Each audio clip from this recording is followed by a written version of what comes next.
In today's video, I'm going to teach you how to hatch an Affinity Designer.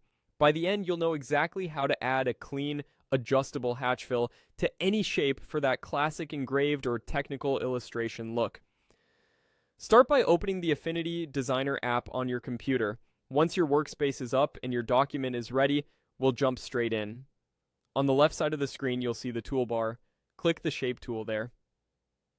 Depending on your interface, you might see a single shape icon. If so, press and hold or click the small arrow to reveal more options like rectangle, ellipse, polygon, and others.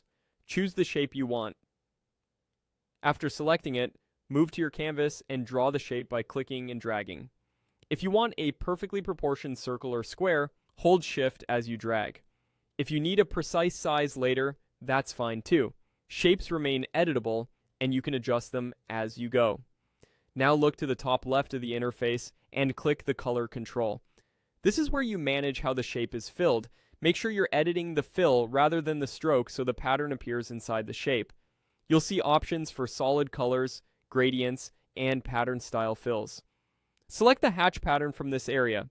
Hatching creates evenly spaced lines that build tone and texture, great for shading or adding visual interest without heavy color.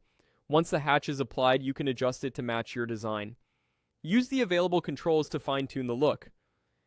Angle changes the direction of the lines, scale or spacing affects how dense the hatch appears, and line weight adjusts how bold the lines feel. If there's an opacity or blend option, easing it back can soften the effect so it sits nicely with your artwork. Keep your shape selected as you make these changes so you can see the updates in real time. If the hatch looks too busy, increase the spacing or reduce the line weight. If it looks faint, bring the lines closer together or bump up the thickness.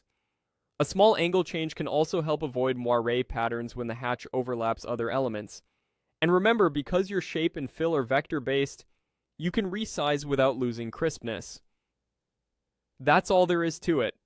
Open Affinity Designer, click the Shape tool on the left, choose your shape, draw it, click the color control at the top left, select the hatch pattern, then adjust it until it's just right, and click to apply. Save your work and you're done. Your work,